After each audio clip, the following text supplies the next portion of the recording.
Bonjour, alors ici nous allons faire l'exercice dans le cahier de micrométrie, donc ça va être sur la feuille micrométrie 1 et on va faire le premier numéro.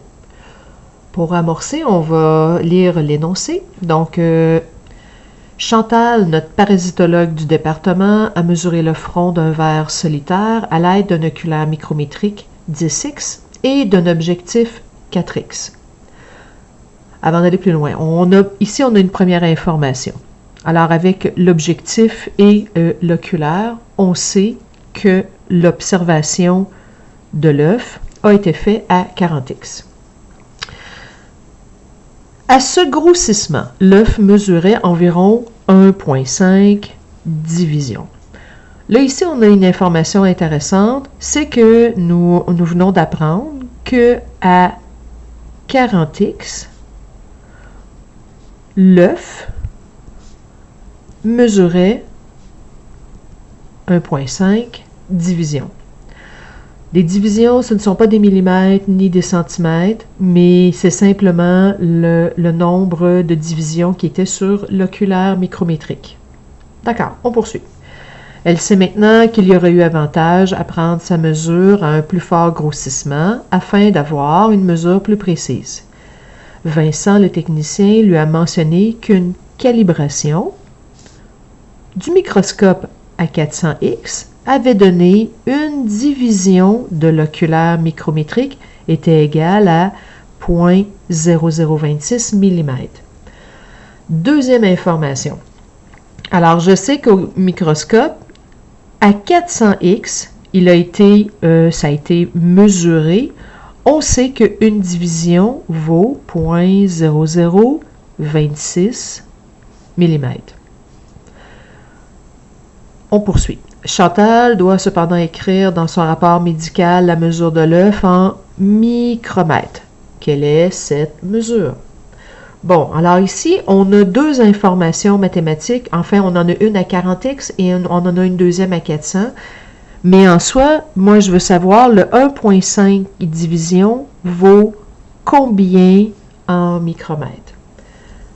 Tout d'abord, on observe qu'on veut avoir l'information en micromètres, mais on l'a uniquement en millimètres. Il faut faire la conversion. Alors, on se rappelle, pour faire la conversion, 1 mm, j'ai 1000 micromètres.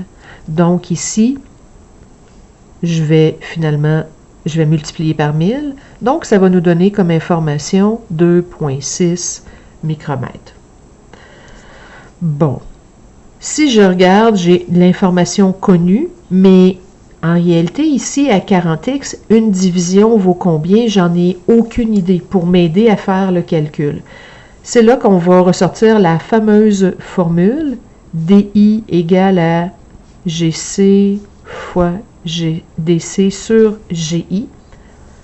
Les informations connues. Alors, je sais qu'à 400x, ma division vaut 2,6 micromètres. Ça, c'est connu ici. Donc, tiens, je vais mettre C.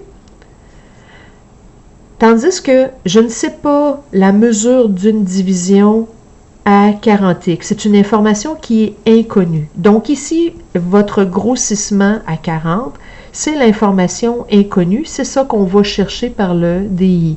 Alors, dans la formule, on va rentrer les chiffres. 400x fois 2,6 micromètres divisé par 40. En faisant le calcul, ça va donner 26 micromètres. Ça, c'est l'information d'une division à 40x. Ce n'est pas la taille de l'œuf. C'est juste la taille d'une division. Évidemment, mon problème n'est pas fini parce que je sais qu'un œuf vaut 1,5 division. Alors là, ce qu'on va simplement faire, je sais que j'ai 1,5 division pour mon œuf. Alors, n'oubliez pas, je suis toujours à 40x. Et je vais multiplier par la taille d'une division, soit 26 micromètres. Et en faisant le calcul, ça donne 39 micromètres. Et le 39 micromètres, c'est la taille de votre œuf.